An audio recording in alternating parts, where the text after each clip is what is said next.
Very nice. Welcome back, ladies and gentlemen, to the Working Class Gamer Podcast. I'm your host, Director Warren, also known as Stalin Warren. I'm so glad that you guys are here. So glad you guys clicked on this video. If you are not already, please subscribe to the channel. You'll love this channel. This is a channel built on community and built on games and community first.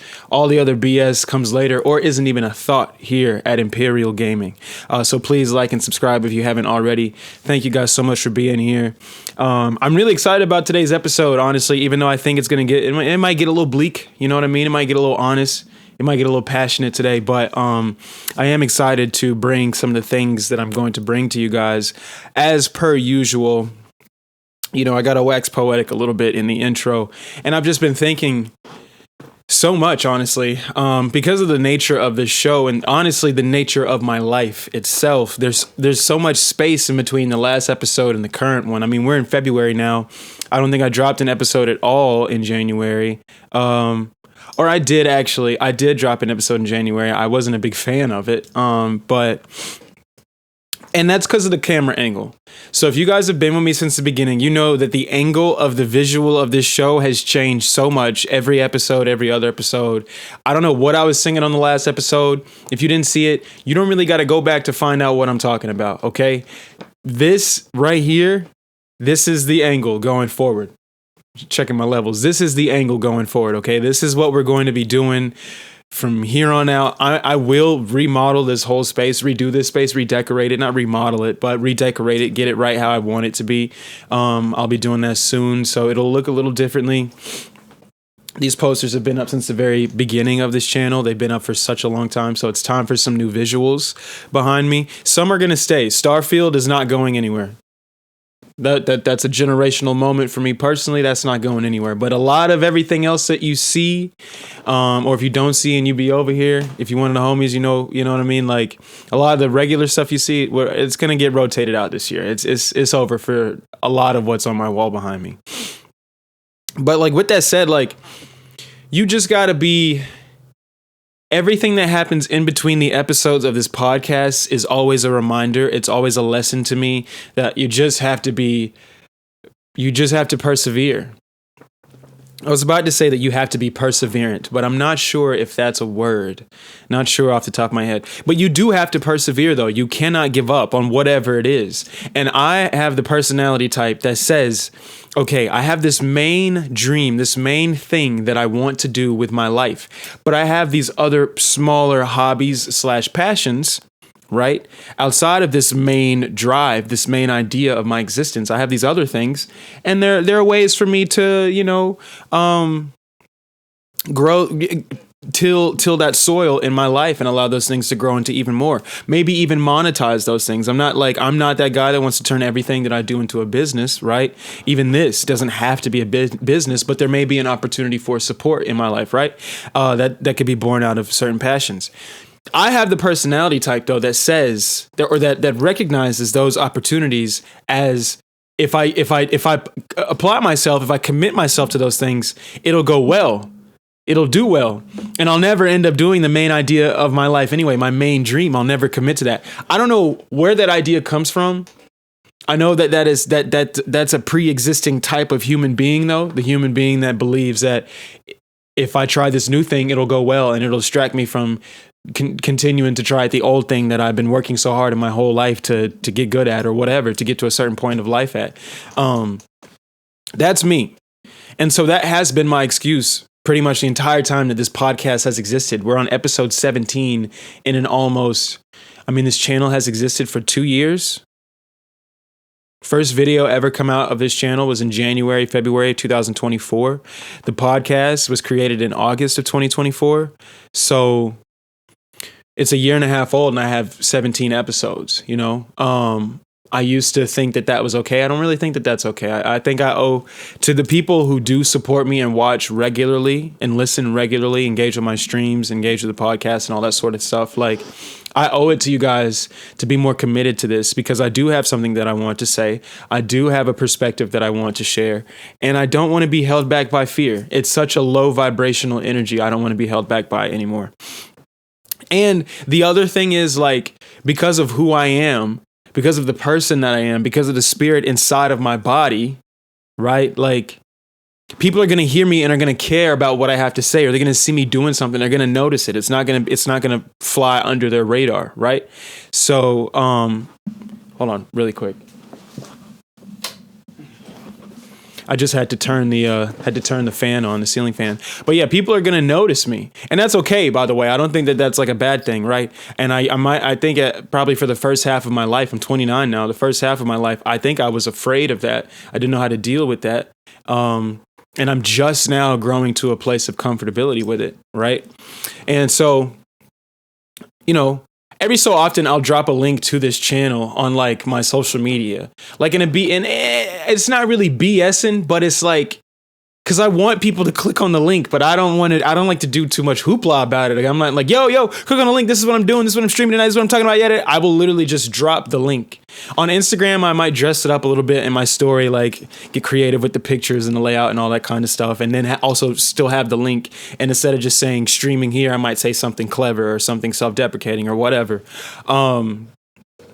And like, I don't know, it's kind of corny. Like, now that I'm thinking about it in real life, like it would just be better to just commit to the bit, right? Because that's, you can convince people to click on the link if you're more committed to the bit. It's better to be committed than to just kind of do it in a throwaway kind of way, right? But anyway, I post my stream links on there every now and again on Facebook, you know, because I probably have the most social media reach on Facebook, surprisingly. This is the South.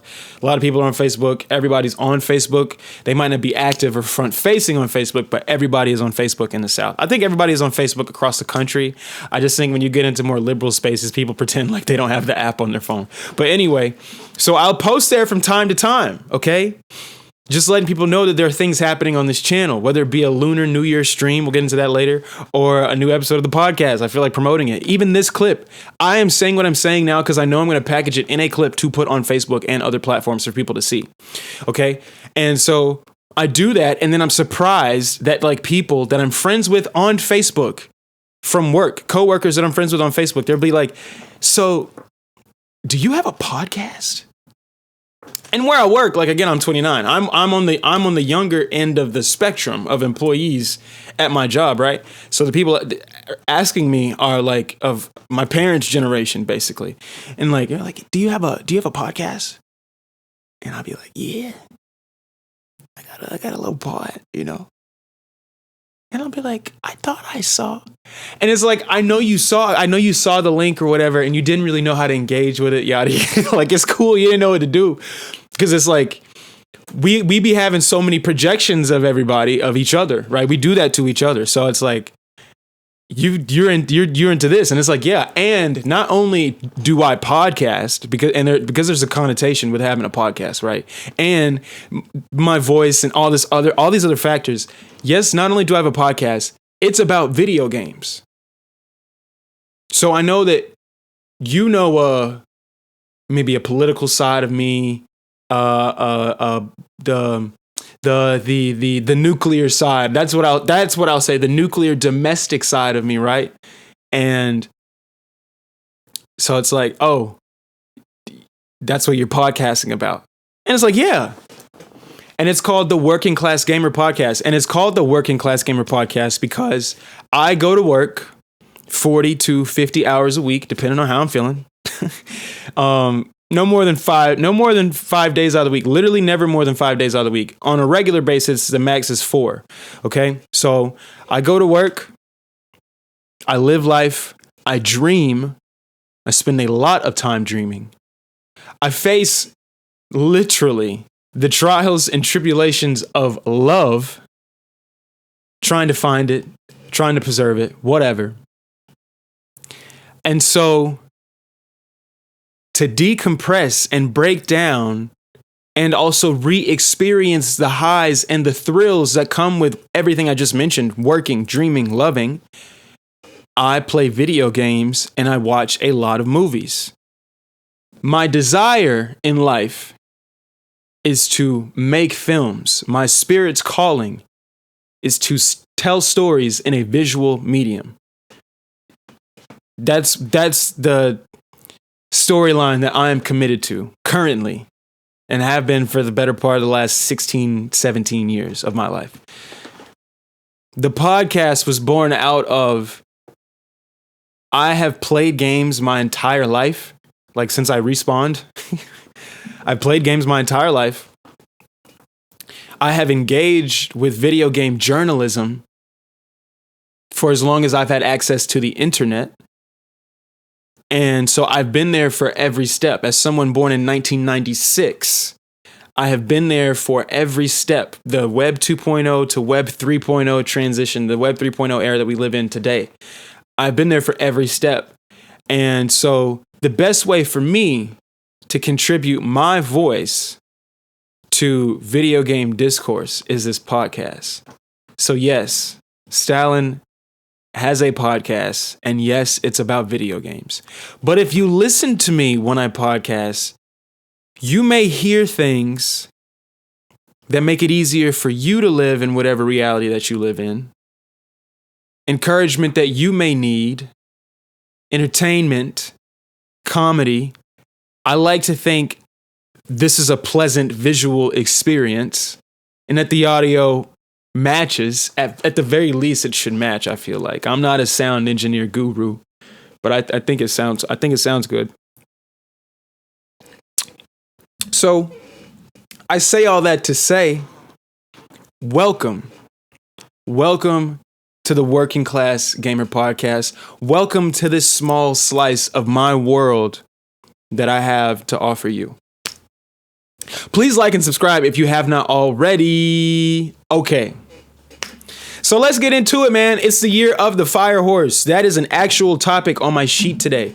This is the first episode, by the way, that I've outlined without a title. I don't have the title of the episode yet, so I don't have any subliminal references to the title yet. I am hoping that throughout the duration of this recording that it comes to me. But as of right now, I don't have it, okay?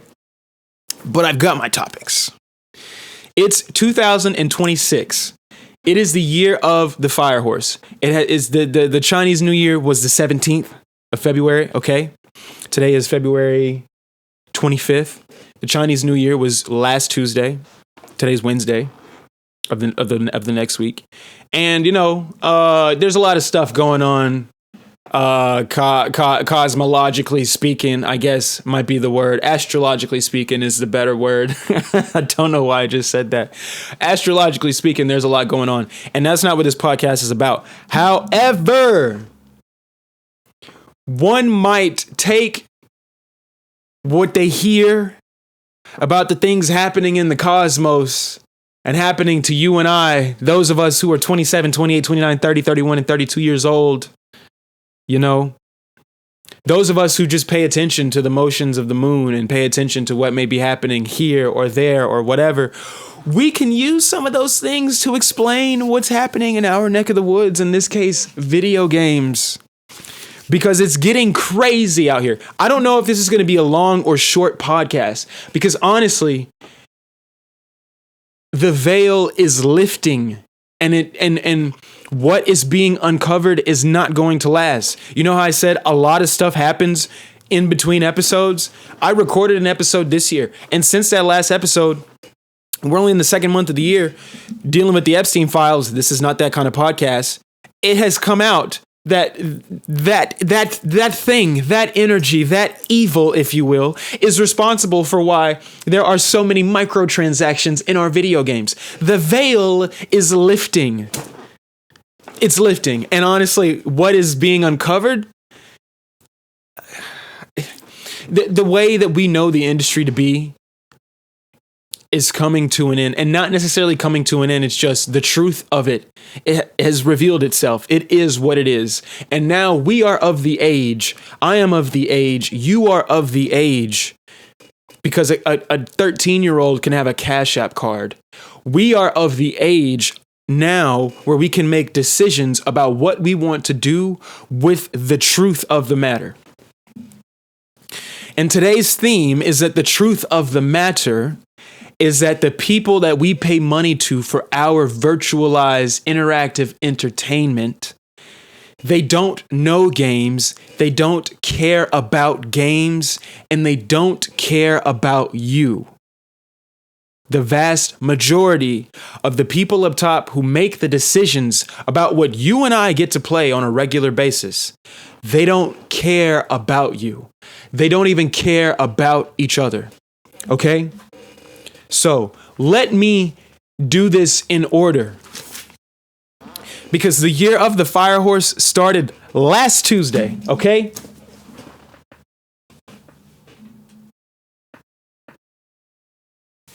So let's start with a story that was updated as recently as February 19th. The year of the Fire Horse began February 17th. If you don't understand what that is, if you want to have a better listening experience, because I'm going to reference this year of the Fire Horse a lot throughout this episode.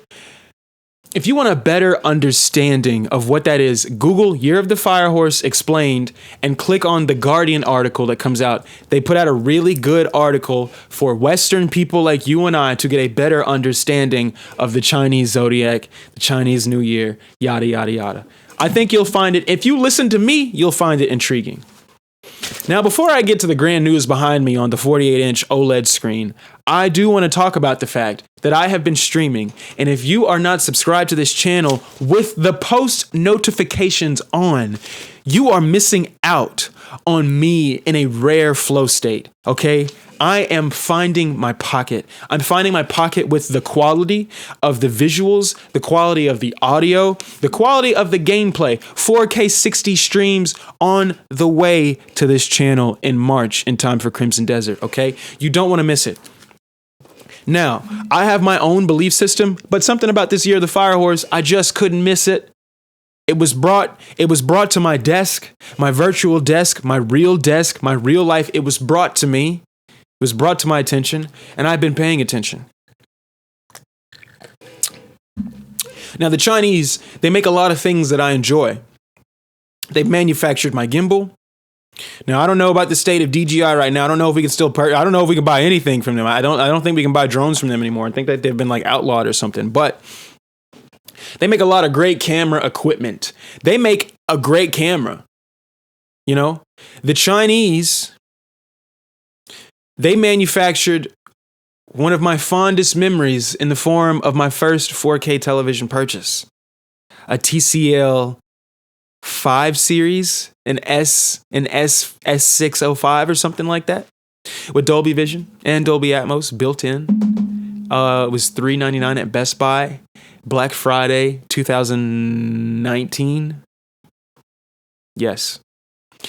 So, the Chinese make a lot of great things. And so I felt like to honor some of the things that they've given me in my personal life, to honor their contribution to the world, you know, I should stream in the name of the Lunar New Year, in the name of the Year of the Fire Horse. And that's what I did. And you already know, if you know me, you know what game I streamed.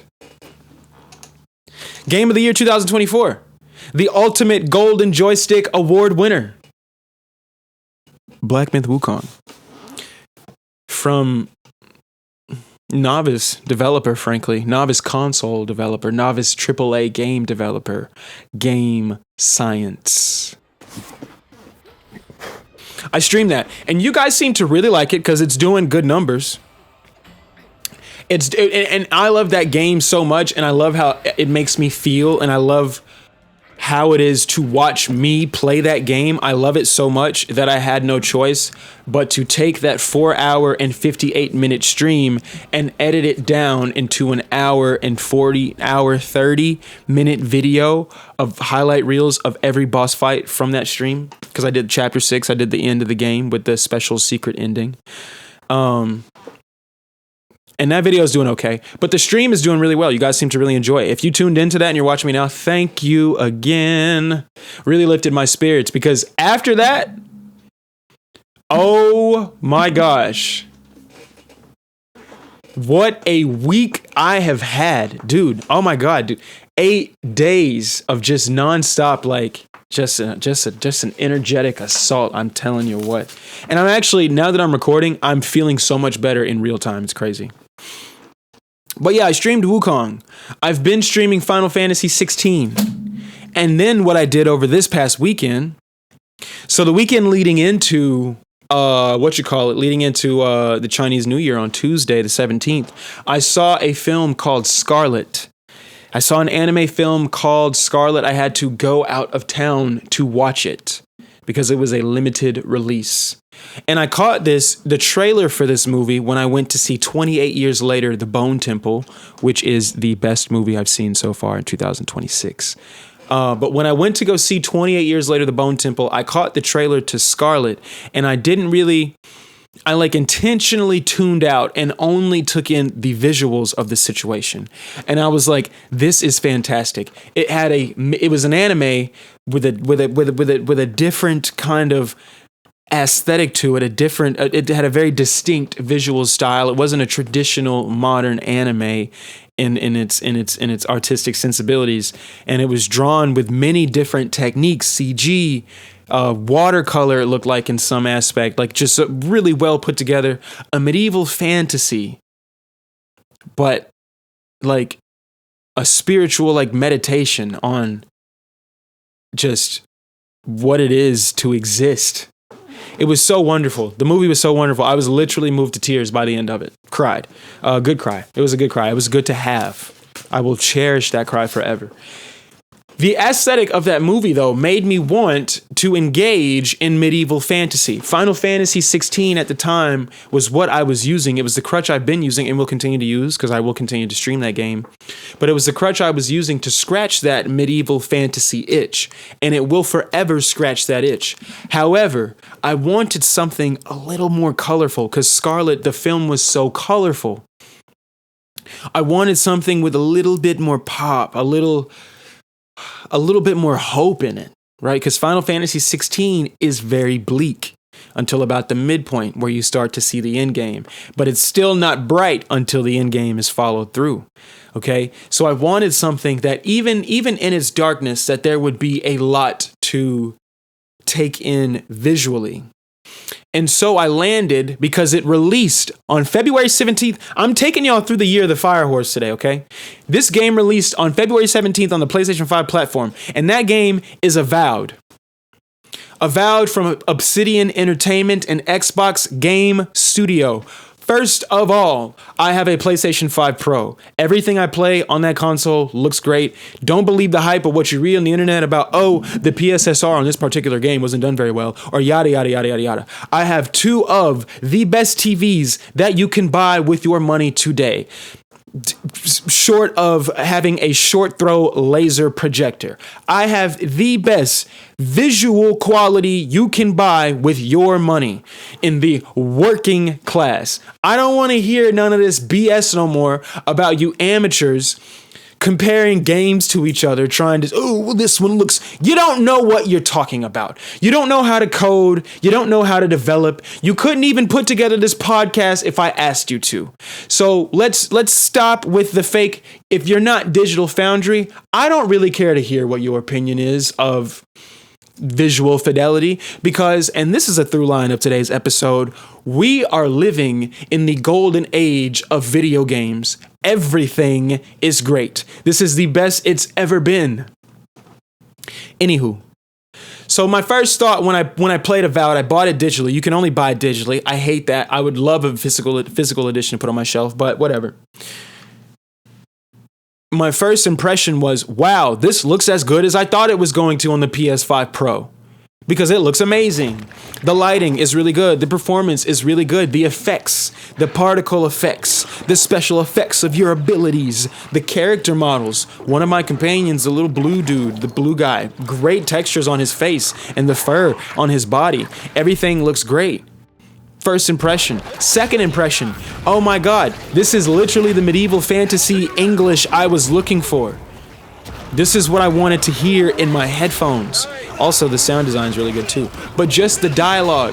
4 or 5 or 6 or 7 dialogue options. This is also really great. Really great.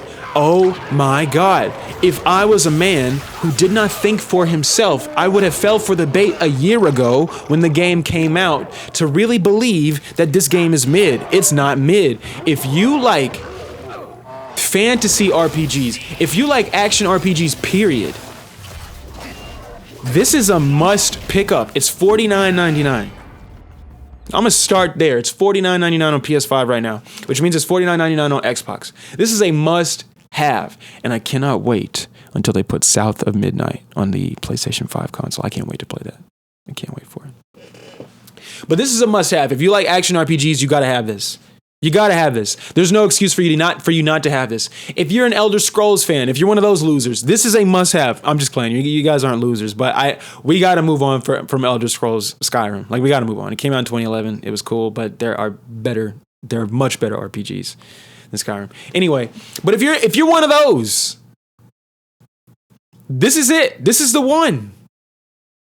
This is the kind of game that we've been, especially when you compare, like, because when I'm playing it, one of the first thoughts I had was like, oh my God, this is a 2026 game. This feels like a game that came out in 2026, 2025. This feels like it. How many games come out today that feel like they're of the time that they came out? Sometimes it's good. Warhammer 40K Space Marine 2. Sometimes it's good to remind the gamer of a previous time. Like, man, those Xbox 360 type, those third-person action titles are really good. Sometimes it's good to have that.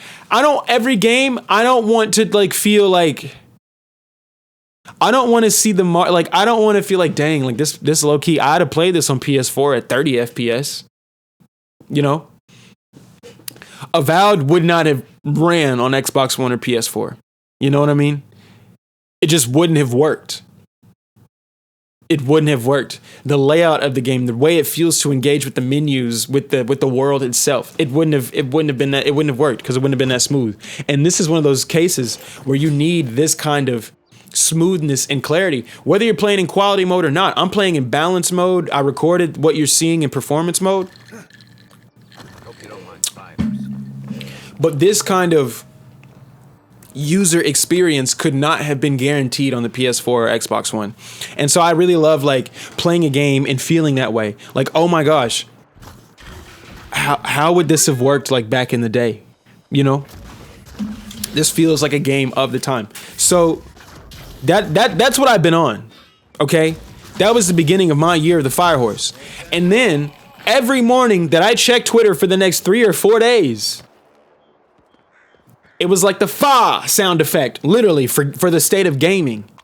Every morning. Let's start with part 1. Blue Point Studios, owned by PlayStation, closed on February 19th, or it was announced. Let me read to you this PlayStation article, this IGN article about the situation. PlayStation has shut down Blue Point Games, the studio behind the remakes of both Shadow of the Colossus and Demon's Souls. That's 2018 and 2021, respectively. This comes from Bloomberg, Jason Schreier, which confirmed the news with PlayStation.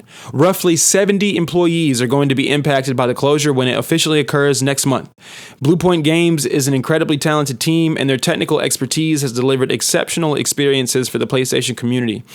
A spokesperson told Bloomberg, "We thank them for their passion, creativity, and craftsmanship."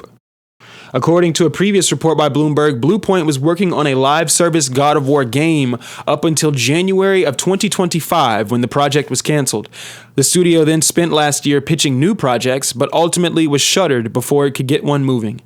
Blue Point was founded in 2006 by former Retro Studios employees and proceeded to work on a number of PlayStation games, including several collections of existing games such as the God of War Collection, Metal Gear Solid HD Collection, and Uncharted The Nathan Drake Collection. These are collections that are available on PlayStation 4. It also served as a support studio on ports of games like PlayStation All-Stars, Flower, and Titanfall.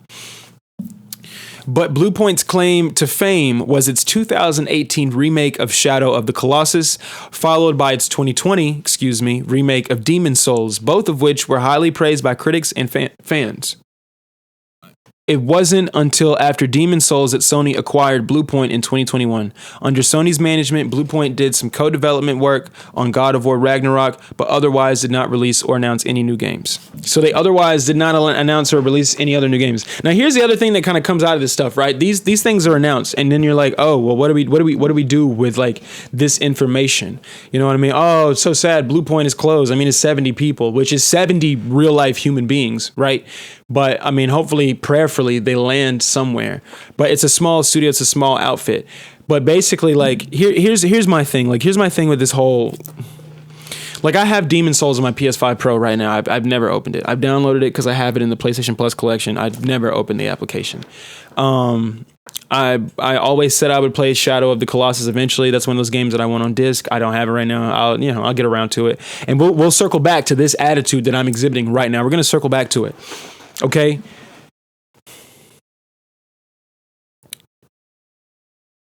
There is so much talent in the video game industry. There are so many talented developers whose time is continually wasted, whose talents are wasted. I saw a tweet today that said, because here's the thing, right? It came out that God of War live service game, which sounds stupid as hell. Why do we need that? The only major IP live service game that I feel like kind of works is Spider-Man, the rumored Insomniac multiplayer game that we were going to get. I don't think it was going to be free to play, but you were going to make your own Spider-Man and be in a world full of Spider-Man, Spider-Verse type beat. That's the only game that kind of works to me in the major IP lane. The Horizon game coming out looks kind of cool too. That's another thing that got announced between the last episode and today. I don't even feel like talking about it. But anyway, the Horizon game looks cool, but like, live service God of War, like, what that doesn't make any sense. Like, you can make it make sense for sure. Why are we making that? What is Sony doing that is leaving developers and artists feeling so slighted? The most in-demand remake of all the properties that Sony owns, the most in-demand PlayStation 5 remake that people are literally begging for, that I would bet every dollar I have would outsell every remake that has been released on PS5 combined. People have been begging for a Bloodborne remake. I would play the Bloodborne remake. I would buy that day one, and I'm not one of the people begging for it. But I have fond memories of the original PS4, so I would buy that one. People are begging for it, and not a peep, not a single line of code written. You gave us a Last of Us Part 1. You remade a game that came out only 2 years prior to Bloodborne, that just got a sequel the year the PS5 came out. You gave us a remake of, and I know The Last of Us is the biggest property. It's the biggest property. You gave us a Demon Souls remake, which for all intents and purposes, from what I hear, is amazing. The original game is amazing, and I hear the remake is amazing. But it was never going to set, it's not going to, like how you release Ratchet and Clank at the beginning of every console cycle, it was never going to do Ratchet and Clank numbers. It was never going to do that. It's a niche title. It's not Elden Ring. It's not even Dark Souls. It's Demon's Souls. The name prohibits it from being the massive success that you need it to be. In the West, sorry, Devil May Cry, completely different. Completely different. First of all, it's from the East. Secondly, they've got 20-something years of just cachet with the fans. Devil May Cry ended up being, for a couple of months, at least for a few months out of 2025, Devil May Cry 5 was Capcom's best-selling title off the strength of the Netflix show. So that's whatever. Demon Souls was never that. It was never this. It was a cultural phenomenon. It was not a mainstream phenomenon, no. It was not an Elden Ring. Elden Ring is definitively the game of the 2020s. Right now, it looks like that's being challenged by Crimson Desert and GTA 6. But the definitive game of the 2020s thus far, 6 years into the decade, technically 7 if you count 2020. We only got 3 left, 27, 28, 29. It's Elden Ring. It's Elden Ring. And I'm saying that as somebody that just doesn't even want to engage with that game. That's the game of the generation. That's the game of 2 generations of consoles. And if it weren't for Red Dead Redemption 2 and Breath of the Wild, it would be the de facto game of the previous generation. Because if Breath of the Wild, with Red Dead Redemption 2 in a close second, if those are the definitive games of the 2010s, it's definitely Elden Ring. So I'm just saying that to say, Demon Souls was never going to be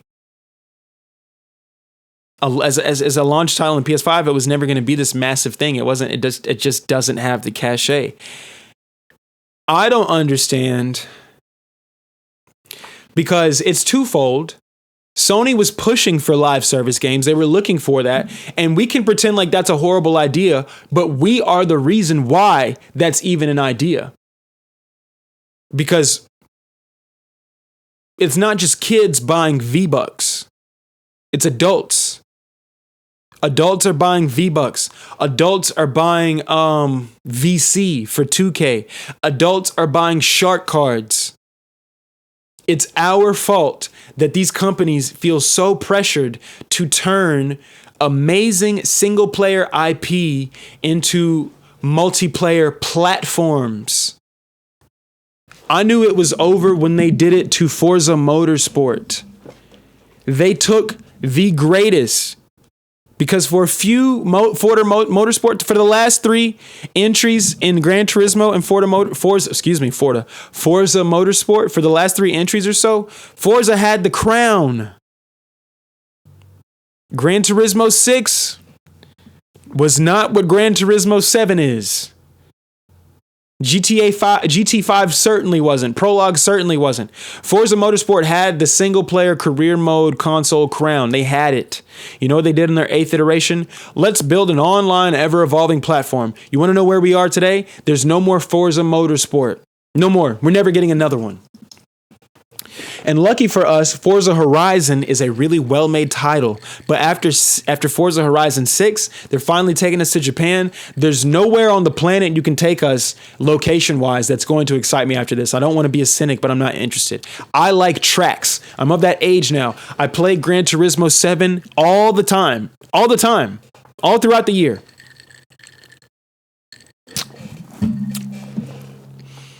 It's our fault.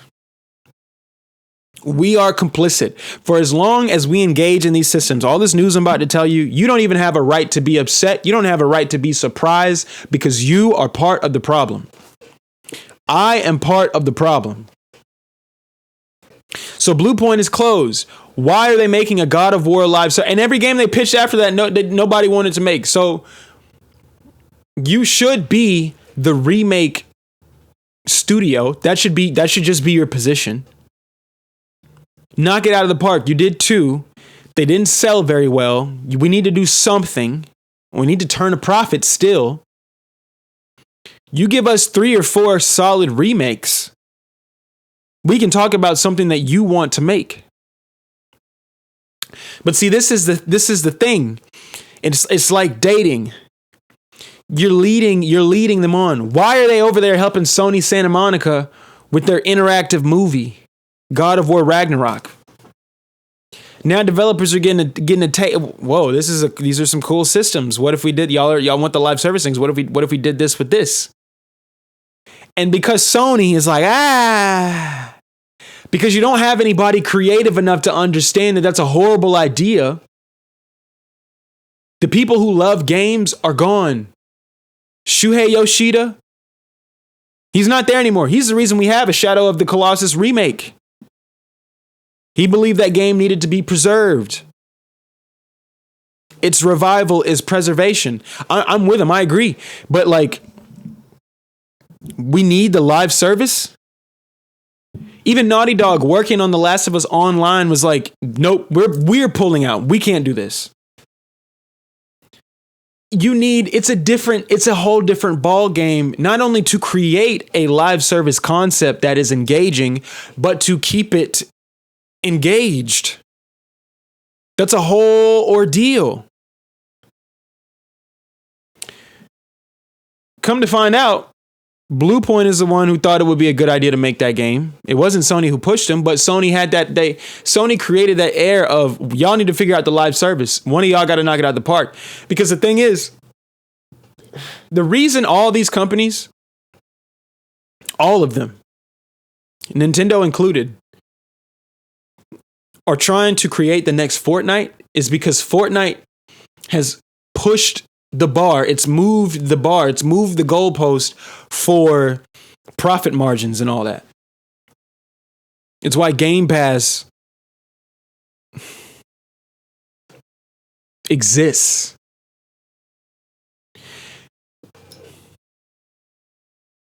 We're complicit. We're responsible. Because we be saying remake this and remake that and remake this and remake that. And they be like, okay. We hear y'all. Y'all want remakes. Because they're not hearing what you're asking for. They're not hearing Infamous. They're not hearing Resistance. They're not hearing Jack and Daxter. They're hearing that you want a remake. And right now, Souls likes are popular. Let's remake Demon Souls. That game is a wonderful PS5 tech demo, okay? It's a great demo to show people the power of the PS5 in 2019 and 2020. Don't get me wrong, all right? But it's not enough for me to say I'm going to drop $75.59 in the state of Georgia to go buy this game, this remake of a PS3 title that I didn't really want to engage with in the first place. Because it's pretty, but it's not going to, is it going to keep me for $75? Come on, bro. So it's no surprise that these studios are getting closed. This is the nature of the beast. We're not going to allow you to find yourself as artists. It takes so long and so much money to make these games nowadays. That's our fault too. Because we expect so much. You guys post these ridiculous AI clips. Hopefully nobody in my audience, but you guys post these ridiculous AI clips of these wannabe games like, oh my God, wouldn't it be so cool? And the crux of all these AI clips is the photorealistic graphics. So now it takes 6 or 7 years to develop a Spider-Man video game when back in the day when I was 12 and 13 years old, there was 1 or 2 Spider-Man games a year on multiple platforms, handheld and at home.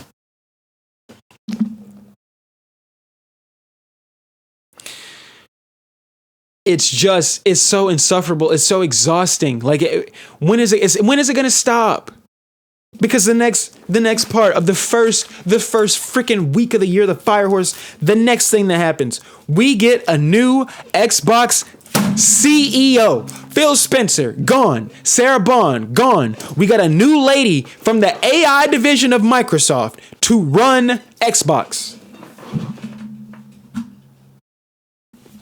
Let's read the article. This comes from Forbes and Paul Tassi. And Paul Tassi, you be tweeting a lot of, you think you're funny, okay? You're one of the only guys I really like go to. Tom Henderson let me down already. You're one of the only guys I feel like I can go to for reliable news. But cut it out on Twitter, man. You joke a little too much. You're a little smug sometimes, but I do like your writing. This comes from Paul at Forbes. There is an earthquake unfolding in Microsoft's gaming division as we speak. With a complete restructuring at the top of Xbox. What we know so far, Microsoft Gaming CEO Phil Spencer is retiring effective Monday. That's a couple days ago from the time of this recording. That's 2 days ago. Xbox President Sarah Bond will not replace him. We'll get to her later. And is resigning. Xbox Game Studios head Matt Booty has been promoted to Chief Content Officer. The new CEO of Microsoft Gaming is Asha Sharma, who is the current president of Microsoft's Core AI and just joined the company in 2024. Before that, she was the COO of Instacart and a former VP of Product and Engineering at Meta. I want to read a couple of these quotes. I'm not going to read the whole article. We will recommit. This is an excerpt of her quote. We will recommit to our core Xbox fans and players and those who have invested with us for the past 25 years, and to the developers who build the expansive universes and experiences that are embraced by players across the world. We will celebrate our roots with a renewed commitment to Xbox, starting with console, which has shaped who we are. It connects us to the players and fans who invest in Xbox and to the developers who build ambitious experiences for it. Gaming now lives across devices, not within the limits of any single piece of hardware. As we expand across PC, mobile, and cloud, Xbox should feel seamless, instant, and worthy of the communities that we serve. We will break down barriers so developers can build once and reach players everywhere without compromise. That sounds like a load of baloney to me.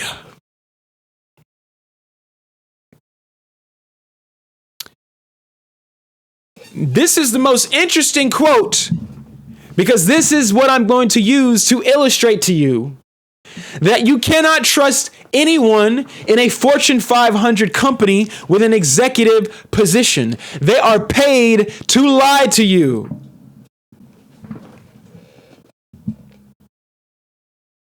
Quote, as monetization and AI evolve and influence this future, we will not chase short-term efficiency or flood our ecosystem with soulless AI slop. Games are and always will be art, crafted by humans and created with the most innovative technology provided by us. Let me tell you something, okay? Director Warren, also known as Stalin Warren, is calling cap on Microsoft not being committed to AI in any shape or form when it comes to the video games they are making. Let me tell you why. They have laid off thousands of people since this podcast was created in August of 2024. Number one. Number two, they took a black woman in a high executive position and are currently using her as the scapegoat for every issue that Xbox has had since this podcast was created. And she came into her office as president of Xbox a year before this podcast was created. Microsoft/Xbox has had issues since the beginning of the Xbox One generation. This news is one domino in a long line of dominoes, but it is the nature of the beast, the nature of capitalism to lie to you. To lie to you and make you believe that we're going to go back to our roots and we're going to go back to investing in our exclusives and go back to serving the gamer. They do not care about you. You are a subscriber. You are not even a human being. To PlayStation, Xbox, or Nintendo. Because I know a lot of y'all waifus like to pretend like Nintendo is the good golden child, and they are not. They are also an agent of capitalism. They just got some of them Eastern ideologies that kind of help shield them from the same criticisms that we could offer Sony and Xbox, but they are absolutely guilty of a lot of the exact same things. Pokemon ain't gone nowhere, hasn't gone anywhere in 10, 15 years. Ask anybody that's playing Pokemon. Anyway, back to Xbox. First of all, let me tell you how I found this out. Because this is kind of ticking me off, man. Because it's almost, they're making it unethical to even engage with video games at this point. Who do you care about? Who are you going to protect? Listen, Phil Spencer has way more money than you or I do. He's good to go. He's fine. He'll be okay. He's fired more people than you or I ever will or could ever imagine firing. Same for Sarah Bond. But these are still people committed to their jobs. First of all, let's because I'm not gonna entertain you with the hit piece that's come from The Verge about Sarah Bond being the reason for all the bad decisions, that This Is an Xbox ad campaign was her fault and mad people internally were mad and upset. Sorry, I don't trust the computer publication that needs Microsoft, honestly. I don't trust them to put together an honest article about what the hell's going on today right now with Microsoft and Xbox. Sorry. And this is the other thing. I pay attention to what's going on. Sarah Bond was not the beginning of Xbox being available on things that aren't Xboxes. She didn't come in November 2023 and become president of Xbox and begin that campaign out of nowhere. That was a thing. We were using the xCloud in the Xbox One generation. It was rumored that Game Pass, it wasn't just a BS Facebook rumor either. It was a real rumor with real traction that Xbox was trying to find a way on the Nintendo platform. It came out of the emails during the FTC investigation of Xbox buying Activision for $65 billion. And all the emails that came out, one of those was Phil Spencer talking about, we're thinking about buying Nintendo to get a foothold in the growing handheld market. Here we are with the ROG Xbox Ally X. Because the powers that be at Microsoft refuse to let Xbox manufacture their own hardware. So they were already between a rock and a hard place. You lost. They lost the PS4 generation. They lost that generation before it even started. Their original conference for the Xbox One was, look at this box. Not only does it play games, but most importantly, you can connect your Mediacom cable set-top box, your Spectrum, your Comcast, whatever you have in your neck of the woods. You can connect your cable box into this thing and use your Xbox to control your TV. What a great media player. That's why we're calling it Xbox One. This started in 2013. Why am I so passionate about it? Because none of you in gaming journalism are going to, some of you on Twitter are doing it. Let me stop before I get too far ahead of myself. Some of you on Twitter are doing, you're calling out exactly what I'm calling out. But a lot of you are not going to call out the fact that we have had, first of all, we didn't even celebrate this black woman getting this position as president of Xbox. We didn't even celebrate it because we're so jaded. We're so jaded. We think we know everything. We are the reason why these things are happening. We, the consumer, we who think we know and still continue to spend $75 here and $75 there on this game and that game and this dumbass subscription and this shark card here or whatever. We feed the beast. And then we act surprised when The Verge and Tom Warren, I'll say your name, write articles off of speculation that they can't even quote. They don't even have anonymous quotes. Oh, we heard. You heard from the stockholders at Microsoft. You were told what to publish. Prayers up for Sarah Bond.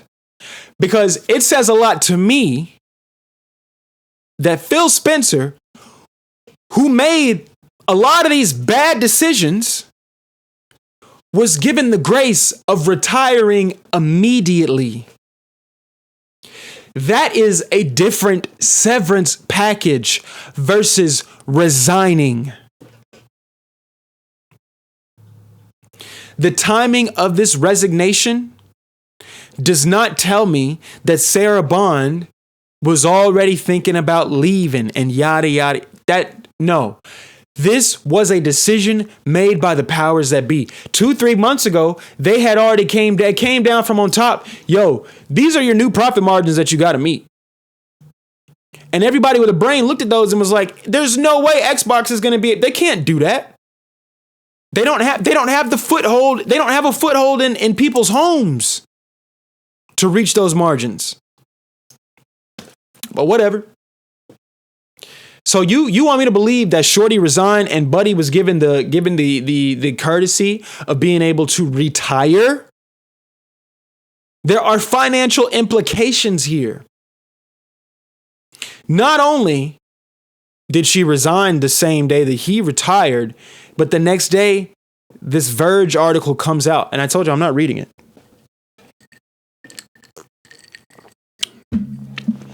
Saying that this lady is responsible for all the bad. And on top of all of that, you expect me to believe that the executive lady from the AI branch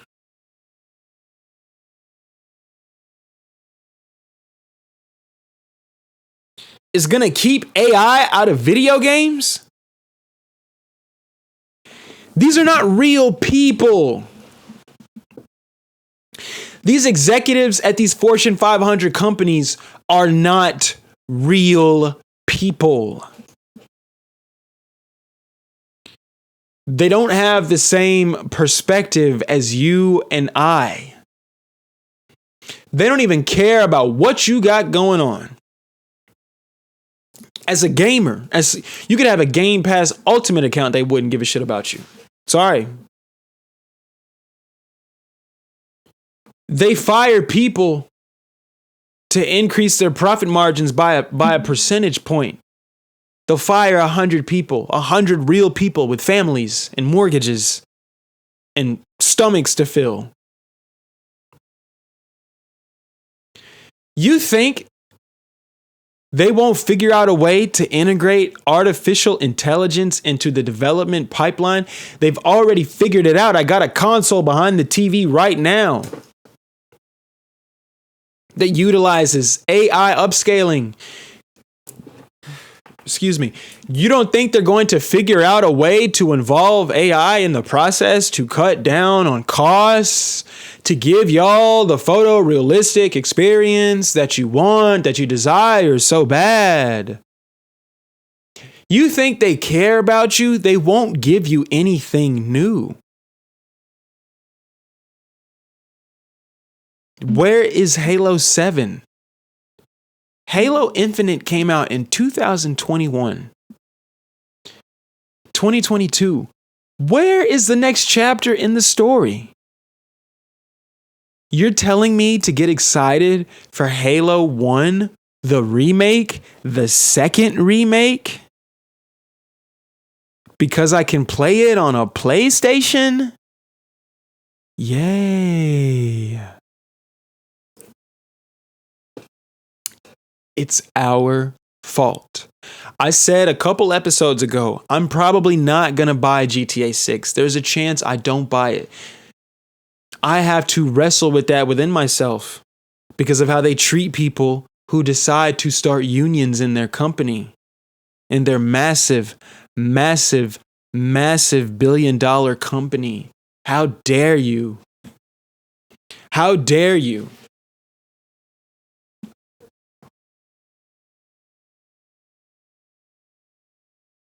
Will you give Rockstar $100 for GTA 6? Is it worth it? I see you tweeters, you tweeter deleters, you content creators asking dumbass questions, making it harder on the regular guy. These folks don't care. They don't care that you got a backlog.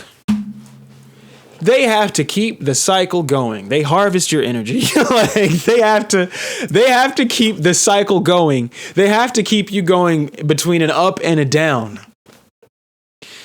They have to manufacture things that give you a feeling of FOMO so that you spend $500 you don't have, $800 you don't have.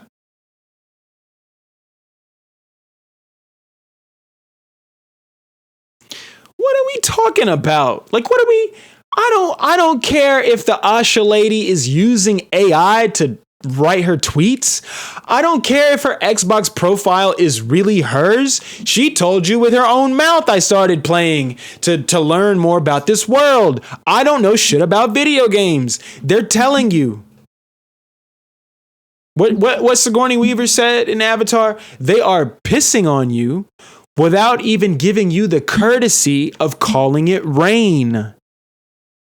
When we release our high-end hardware next year or the year after, with all the AI RAM, with all the AI chips powering the architecture, we expect you to buy it.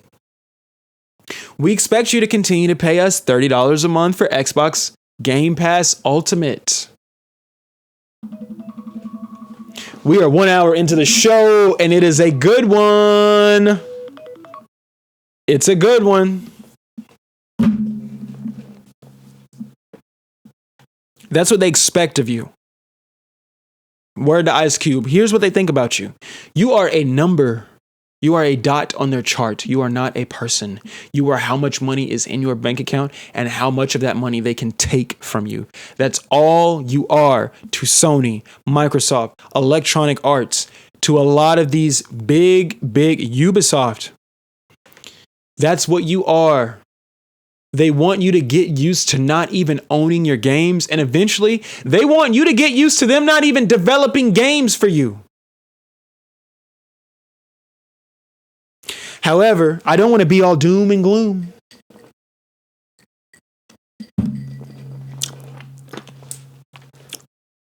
Video games are an art, just like their cousin movies and their other cousin television and their other cousin music. Video games are an art form. They are a way for us to express the ups and downs, the highs and lows of the human condition. They are another way for us to use visuals and audio, the written word. They're a way for us to put all those vibrations together to express different parts and different avenues within the human condition, okay? Because of that, because of the eternal nature of art, there will always be people whose spirits have been called to the art form.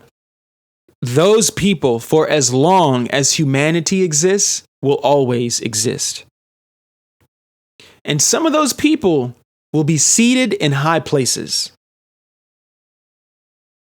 So, for every soulless puppet they find to put in place of the passionate gamer,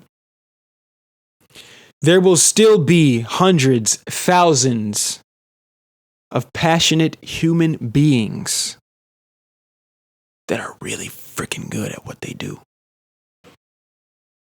And we'll have grand examples to show for it. We are still in a golden age of games as far as the content of games is concerned. Never has there been a better time to be a gamer of any type. You understand me? There is a high fidelity experience for every single type of gamer that exists.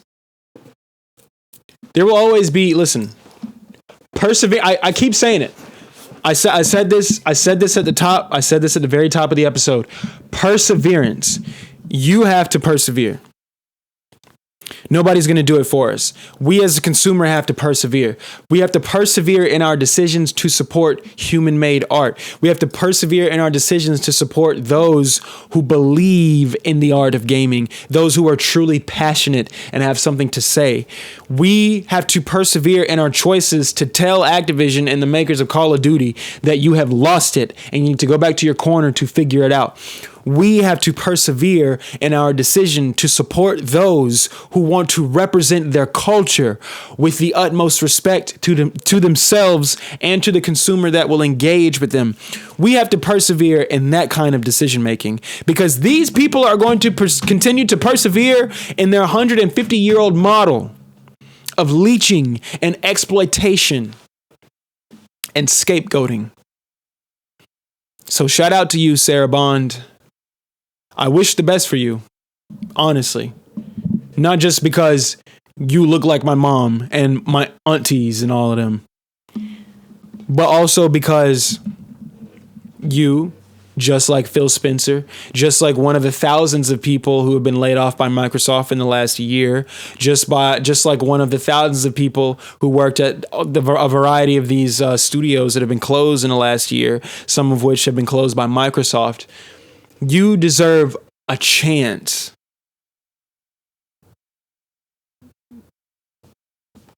at expressing whatever is inside of here. And you deserve an opportunity to do that without someone with more power than you using you as a scapegoat for their bad decisions. So I wish you the best. As I said previously, these people don't respect you enough to even care about your backlogs. But with that said, it would appear that the nature of the business is on our side a little bit, right? We're aware of the RAM shortages, right? We're aware of the fact that building a PC is much more expensive than it was 2 years ago. You already kind of had to buy your parts individually whenever you could. Now you really got to space. The average person, the average earner in America, it'll take you over a year to build like a top of the line PC because of how much things cost now. And we are where we are with the cost of RAM because orders have been made off of promises that have been made, and there's no hardware to show for these promises. And I'm talking about promises in the industry of artificial intelligence. So this is not that podcast to discuss all of that. I don't have all the information in front of me to discuss why there's a RAM shortage, but basically all of the RAM that we have, all the RAM that's being bought up is being prioritized for AI. So the regular consumer, people who are not building AI platforms, are having a tough time. You've got RAM that's been promised to certain people, spoken for by others, yada, yada, yada. No purchases have been made, and there's just a shortage. How does that work? So anyway, with that in mind, there's been a very interesting rumor to come out in the last couple of weeks. And this final article that I'm reading to you guys today comes to us from WCCF Tech. The headline reads, PlayStation 6 likely to be delayed, quote, longer than many expected, leaving prices the only things that will keep evolving and not for the better. With the PS5 and Series X generation having entered its 6th year, many are expecting to get the first glimpse of next-generation consoles soon, in light of the expected 2027-2028 release window for both systems.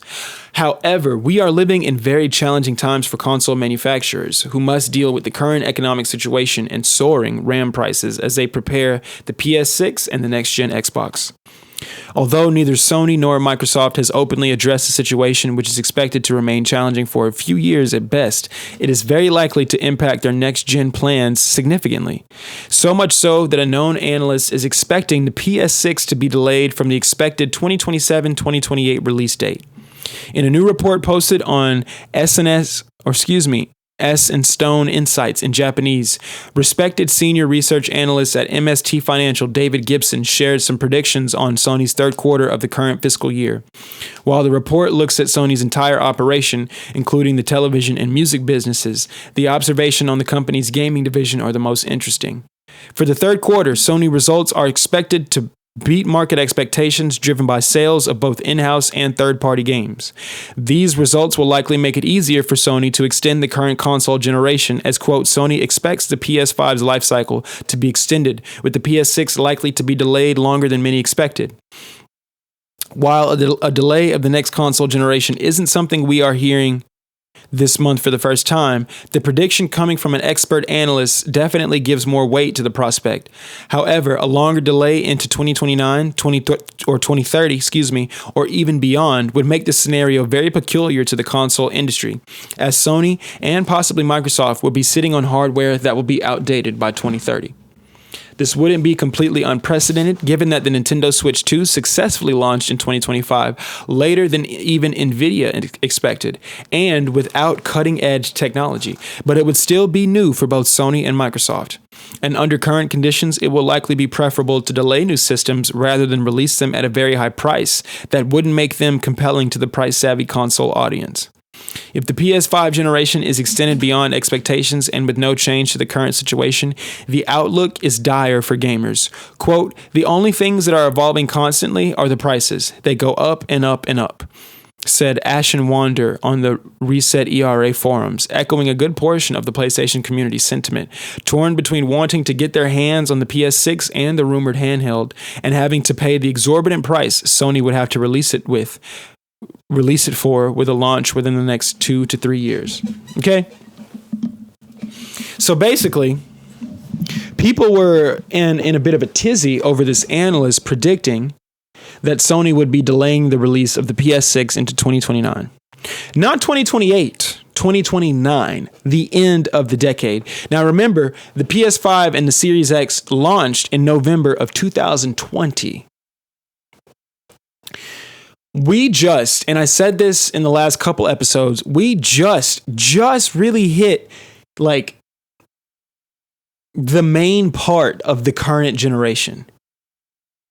It's no more cross-gen games. These are the experiences that we were promised at the beginning. Crimson Desert has been, for instance, been teased and marketed to death for the last 6 years, literally. And we're finally getting it in March of 2026. Okay? We are just now reaching new peaks in terms of video game experiences, and that doesn't seem to be slowing down anytime soon. As I said, we have Crimson Desert in a few weeks. We have GTA 6 in the fall. We have Ken Levine's Judas on the horizon.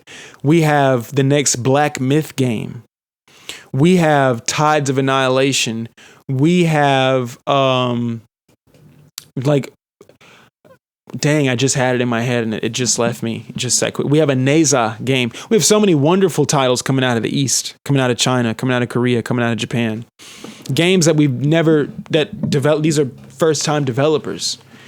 And that's on top of years of 100, 200, 300 hour experiences, years of games like Baldur's Gate 3, The Witcher Definitive Edition, Cyberpunk 2077,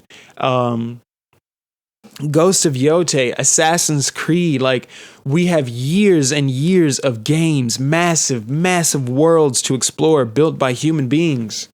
So it doesn't worry me. This is a problem that I don't care about. I don't care that your greed in one sector of your company is affecting the other sector. You guys want AI to succeed so bad, so badly. And the regular, everyday people who defend AI can't tell me why it's so necessary, why we need it, why we can't just pay our artists more.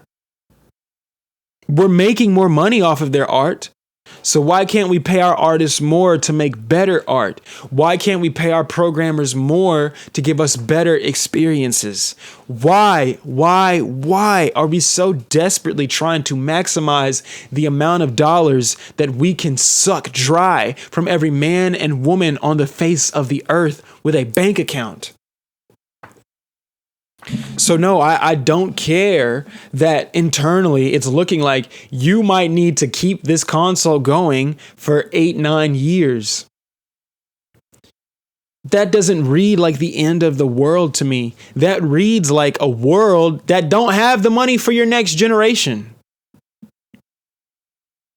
We got money for your games. We got money for your subscription, bro. But we know if you drop a console, that shit gonna be $5.99, $6.99.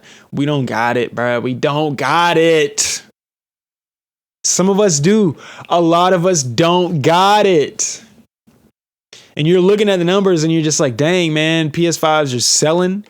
GTA 6 ain't even came out yet. We know millions of consoles are going to be sold behind that game. And unfortunately, most of them are not going to be Xboxes. Millions of consoles will be sold behind that game. So you're kind of in you're in the best period possible and you want to end this next year in 2027 for $1,000 a pop? I heard about that Steam box. $10.99 for PS5 level graphics? I don't know. You ask, forget the level of graphics. $1,000 for a video game console? That's how much that shit gonna cost if it come out next year?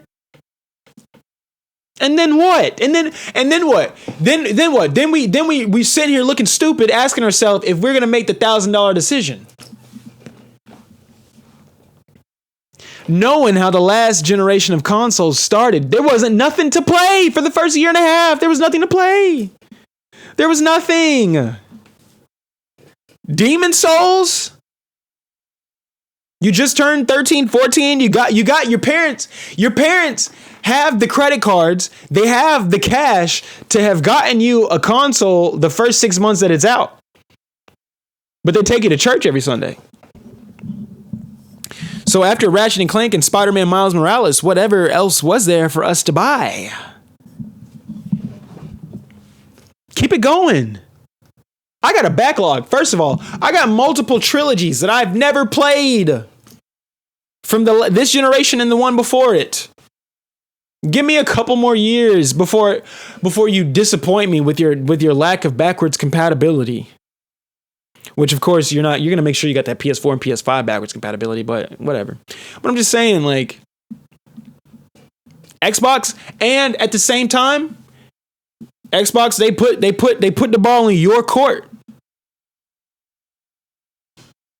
We could repeat 2005 when the 360 came out. It came out a year in advance, and that 1 year made a load of difference. Because then when the PS5 came out the following year, it was $699. Okay, $599 or $699. It was at least $600 American dollars in 2006. Okay. It had proprietary architecture, yada, yada, yada. The Xbox 360 was simple. Various tiers that you could buy at. Very, very affordable. Now, you've already told us that your next system is going to be a premium PC-like experience. I think that's fine. I think, honestly, if anybody should absorb, like you got to take that L. You Xbox, you take that L. You really care about your constituents. You care about your customer base. Drop the console. Drop the $1,000 console. I'm gonna buy it. Prove to me that you're committed to the home gaming experience. Prove to me that you're committed to games made by human beings. I mean, you canceled the Perfect Dark remake or the Perfect Dark reboot. You closed Tango Gameworks. But prove to me that you care about me, and take advantage of the fact that Sony is leaving so much money on the table by abandoning the PS5 too soon. Take advantage of that. Your backs are against the wall, just like Bungie's backs are against the wall. Bungie's backs are against the wall with Marathon, and it looks like they're about to give us a banger. Your backs are against the wall. Do what you do best. Make hardware. Get in there like Tony Stark in Iron Man 1 and get to banging on some metals, on some silicone. Put together a device that we feel like we have to have. That's what the industry needs. Stop making these decisions that only make your bonuses fatter, because you are missing out on a bigger bonus by doing right by your customers. You ain't got to do right by your executives. I don't care about them. Like, I care, but I don't care. Do right by us. When I worked in retail, I watched people spend their last just to be in the club. Spend their last and their next to be in the club. That's what video games are. During the Great Depression, people still went to the movie theater. That is what art is. Shift the perspective. The energy is high. We peep everything that you're doing. The layman is hearing from people like me with small boutique channels saying X, Y, and Z. People who have been watching the industry but just don't have the platform, don't have massive followings. But we are influencing pockets within the community globally. The energy is high. Make a decision on behalf of your customers. For once in the last 10 years, since 2013, the last 13 years, please make a choice. Make a choice that says, you know what? I care about those guys that are there like day one, that max out their credit cards. They spend their last $500, $600, $700. I care about them. I want to make sure that they get something that they like, that they enjoy, that they'll feel compelled to go tell other people about. Hold on, my fire alarm is doing that thing that it only does in black people's houses. Hold on. Listen, man. I'm done pretending, okay? I'm done pretending. I'm done pretending. If all of this implodes and the independent creator is still able to deliver us an experience via the PlayStation Store, the Xbox Store, or Steam or whatever, then I'm cool. Like, that's all I care about, is the ability of the artist to create. The rest of you leeches, the leechers, you liars, you can deal with the 9 circles. I don't care. Now, on to greener pastures. I want to talk about Marathon briefly. I'm about to wrap up here, but I want to talk about Marathon briefly, okay? I am not a fan of Destiny. Don't care about it, okay? Wanted to care about it. I was around for it. I was there for the Taken King and all that, yada, yada, yada. Put many hours into Destiny. Titanfall 2 won that battle, and the rest is history for me personally. I don't care about Destiny. And then when they went free to play, it kind of became more expensive somehow. However, I do have a I have a soft spot in my heart for Bungie, okay? Halo Reach is the first, and I still think to this day, only game to make me cry, okay? So anything that they do, I pay attention to it. Last year, they had a bit of a controversy with an artist because apparently they were plagiarizing for their upcoming game Marathon. That they got some of their symbols and drawings and concept arts from a random Twitter artist. And it didn't look very good. That Twitter artist came on Twitter about 4 or 5 months ago and said, hey, Sony settled it. Everything's good. And honest to God, I respect that. I love when an artist gets paid. I respect it. Love it. Love to see it. Love to hear about it. That's amazing. They have kicked up the marketing for Marathon in the last 3 or 4 weeks. We are about a week away from release. It's either releasing next week in the first week of March or the second week of March, but we are close. We're about 10 days away, I'll say. We're up to 14 days away from release, okay? We have a server slam coming up this weekend on the 26th. That is Friday through Sunday. I'm interested. I'm not an extraction shooter guy. I was excited for Arc Raiders, and then what they were doing with artificial intelligence came out, and I was no longer interested. I still have not bought that game. People have begged me to buy that game, literally begged me to buy Arc Raiders. I'm not buying it. So I'm curious about extraction shooters as a genre, and I'm curious. This is my type of aesthetic. If I can put up a screen recording clip of Marathon, I will. But this is my type of aesthetic, especially for sci-fi. I love the future. I love futurism, neo-futurism, and it appears that this is going back to their roots for Bungie. This is a game that they've created before. They had the Marathon trilogy on Mac computer in the 90s. And they're revisiting that. This is a PvP extraction shooter, so I don't think there's a PvE element, which I like PvE a lot, but I think that that's a choice, and I like the balls it takes to make that choice.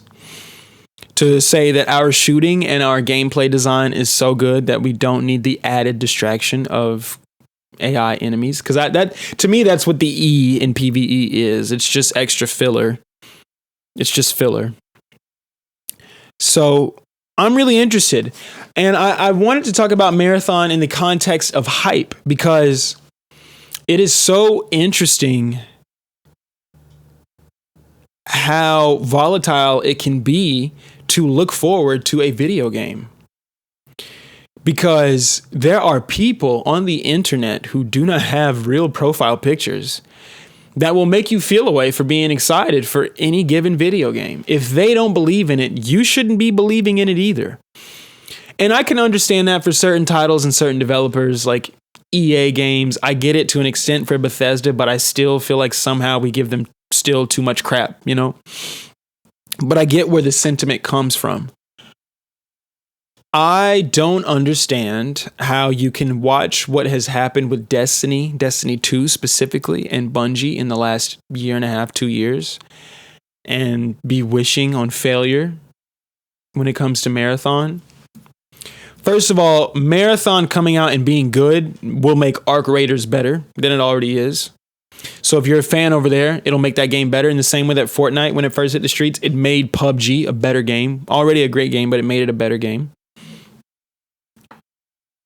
We also need AAA experiences in every arena. When an arena becomes popping and becomes hot, you need the big boys to come in and add some value to it with massive budgets.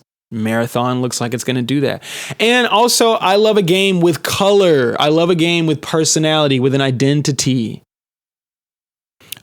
Also what happened between the last pod and this episode is that Highguard came and went. It came and died.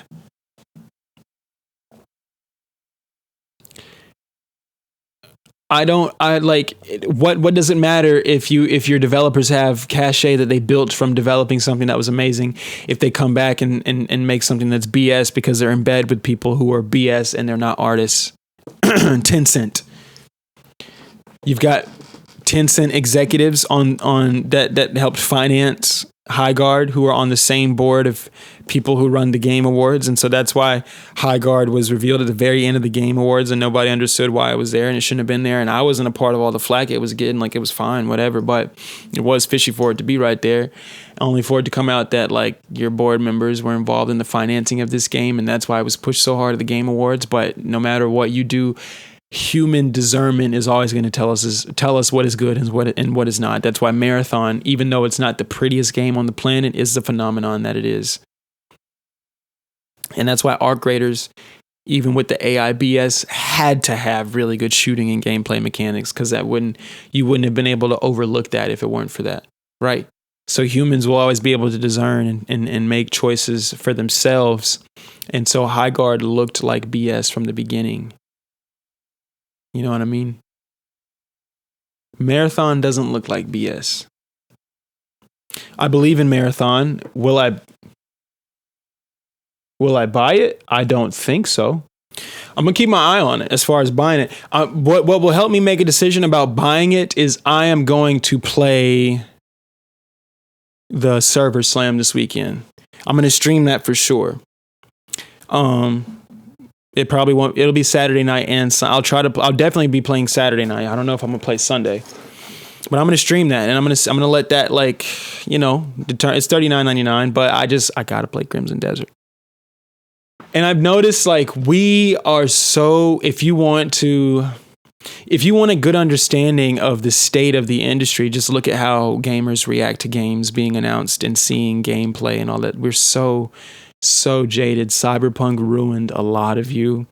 And that's because a lot of you are so malleable in your brains that you buy into whatever you read on Twitter, on Instagram, and whatever you hear on YouTube, you buy into it all. So if somebody tells you that Cyberpunk was trash when it launched, you'll believe it. You'll buy it on a PlayStation 4 and worsen your experience because of what somebody else told you. And so now, because you believe that Cyberpunk was trash at launch, and it wasn't, it was never at any point trash. It may have been buggy, but it was never trash. Because you believe that Cyberpunk was trash at launch, now you look at games, and every so often games are supposed to come out that are transcendental experiences that take the industry to new heights and new places, and they're not supposed to be the same titles of old. It's not supposed to always be a Rockstar title that takes you to a new place you've never been before. Sometimes it's going to be the Chinese game about the 2,000-year-old Chinese story. Sometimes it's going to be the Korean-developed Scottish adventure known as Crimson Desert. It's like, sometimes that's what it is. And like, when are we going to get tired of looking at these kind of things and saying, it's too good to be true? No. It is fire. What you're seeing is really fire. Let it just be fire and find out how fire it really is. Find out if you're actually good at it.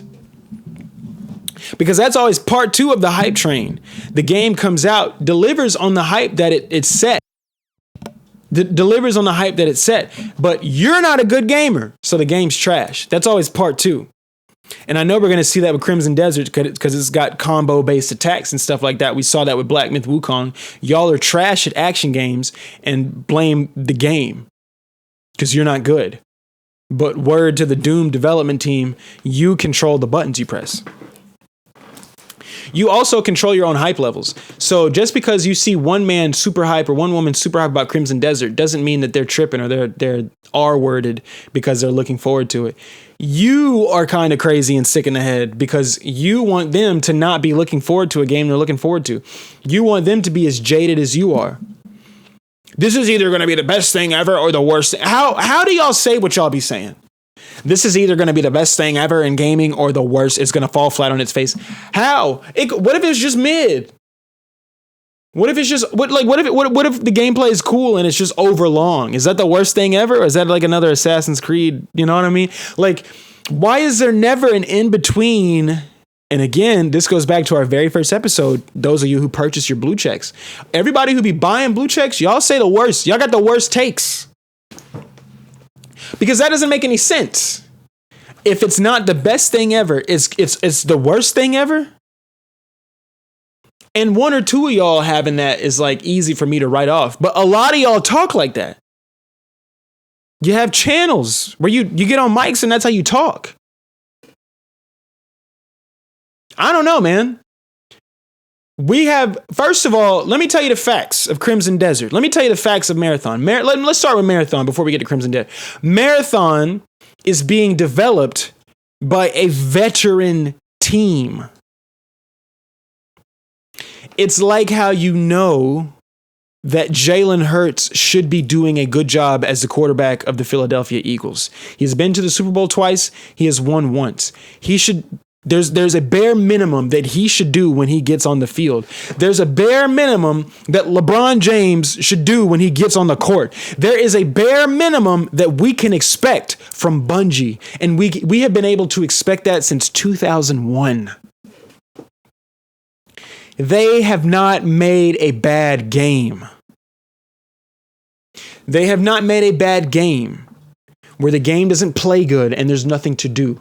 They have made poor decisions in regards to their player base, in regards to how their consumers partake of the experience. They've made decisions that are bad in that arena that have a lot to do with who owns them. But they don't make bad games. I can't look at you with a straight face and say that Destiny 2 is a bad game. It's just not for me. But I know enough to know that a lot of fans of Destiny 2 loved how Bungie handled the DLC for the last few packs leading up to the final shape and felt like they got a rightful send-off and are actually excited for Destiny 3. If a Destiny 3 comes out 2 or 3 years from now, trust and believe it's gonna go crazy. It's going to go crazy. If there's a Destiny 3 as a PS5, PS6 crossover title, launch title for the PS6, it's going to go crazy. Marathon, I genuinely believe, is going to go crazy. It just looks too cool. It's too intriguing. And we have to support that. When the big guys that are owned by the bigger guys are clearly like breaking a sweat while they're developing, it's clear in the marketing that they're trying really hard. No matter how I feel about the business decisions of Rockstar, it is clear that the people making that game are trying really hard. You can see it. And as human beings, we have a propensity to have to engage with that. We got to see. We're curious. We got to see. I got to see how this server slam is going to go. And I think the server slam is going to make me feel like I got to see how the full release is going to go. So look into Marathon. Same thing with Crimson Desert. How can you look at these games and say, oh, they're too good to be true. I gotta wait and see. It's like, no, like I've seen some people with Marathon, like, no, like this looks really cool. Like you can't even be pessimistic about this. There's nothing like this. There's nothing with this art direction. Crimson Desert, right? It reminds us of The Witcher 3 when it comes to art direction. When it comes to gameplay, it reminds us of Breath of the Wild. But this still looks like an incredibly polished experience that we've never really seen before this generation. Oh, and you guys have been done with the game for 3 months? Like it's been gold for 3 months? What about that situation makes me want to say, hey, I see this really good graphics and this really cool gameplay and this really cool world, and you guys have been done with the game for a whole financial quarter. There's no way it's going to be good. When has that ever happened? When has a developer ever been done with a game 3 months before release and it ended up being trash? Tell me in the comments. Just listen, as the world does what it does, shut up. Shut up and listen. Listen to what you desire. And when you find out what you desire, shut up again. Leave your projections in your office. Leave your projections in your game room. Because you're going to meet people. You're going to encounter people that are excited about shit that don't matter to you at all. And when you hear about it, shut up. If you don't have nothing encouraging to say about what they're excited about, shut up. Enjoy what you enjoy. Play what you play. If you got a platform, serve your peoples. But leave the rest of us out of your matrix that you live in. Leave us out of your projections. Leave us out of the insecurity that you allowed yourself to possess because you let yourself be played with by these major corporations. Leave us out of it. Some of us we like games, and if there's games available, we're going to play them. Leave us out of everything else. We don't take this personally. We might call it like we see it, but we don't take this personally. Leave us out of your projections. You can't believe that gaming is going to evolve and continue to bring us new, exciting experiences that are better than the last. You stay over there. Leave us out. We're cool where we are. We like going to the GameStop, dropping $70 on a new physical copy of a game we've been looking forward to for 5 years. We like saying, hey, I'm curious about that, and dropping $40 on it. And finding out that our curiosity had our best interests at heart. We enjoy discovering new things.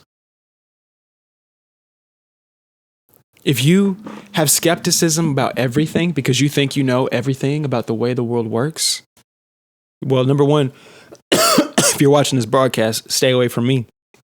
Number two, stay away from everybody behind me. We grew up with this. We'll always be there to support it. We'll always be there to call out the real bullshitaki that needs to be called out. And we'll spend the rest of our time playing and enjoying games, voting with our dollars, not farming for the next dollar, engagement farming, rage baiting. So, ladies and gentlemen, that's all I got for you today. I will probably I need to pod again before Crimson Desert comes out. I'm sure there will be more news, and I'll catch you up on what I'm playing now, catch you up on more impressions of Avowed. I've only played about 6 hours of Avowed. I'm going to see the GOAT movie tonight. So hopefully I'll have another movie review for you. Last episode, I reviewed Predator Badlands. This episode, I told you about Scarlet. Hopefully next episode, I can tell you that GOAT was a great movie. They're adding K-pop Demon Hunters to the Criterion Collection. That means that soon there will be a case on my shelf with that movie. If this was a movie podcast, I would talk about how there's some of y'all that think that that's a bad thing that K-pop Demon Hunters is being added to the Criterion Collection. But even if I was a movie podcaster, I wouldn't even give you losers the time of day because I believe in physical media. I believe in art that is accessible to everyone on the planet, not just hidden behind paywalls and subscription fees. So, anyway, with that in mind, man, more life. You got a PS5, if you just got one, man, rest assured, ain't no PS6 coming out no time soon. Play that backlog. Play those games you've been wanting to play.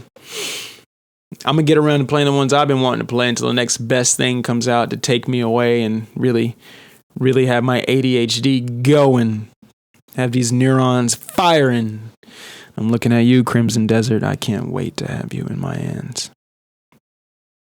Listen, if you got people that you love, hold them tight, okay? Don't spend all your time on the PlayStation. Sit with them. Have a drink with them. Have a sip of Kool-Aid with them and talk about the latest in local news. Ask them about their day. Ask them about their dreams. Life is short and we need each other, okay? So if you have somebody,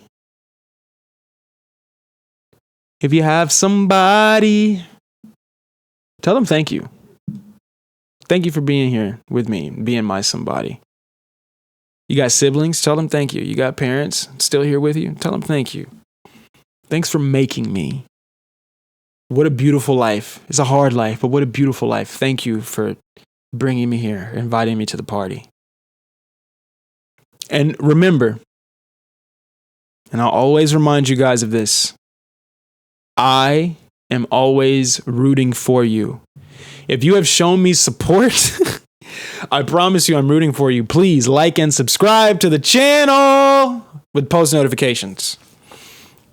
And know that I'm rooting for you, okay? I love you. God bless you. Peace be with you. Peace be unto you in your households and in all the households affiliated and connected to you. Thank you for watching. Be blessed. Be easy. Finish those freaking games and those dishes in your sink and the laundry in the corner of your bedroom. And I'll be here, hopefully in a couple weeks. I might be here tonight with a little stream. Tune in. Turn on the post notifications. I might have some Avowed to show you. Anyway, with that in mind, God bless. I'll see y'all next time.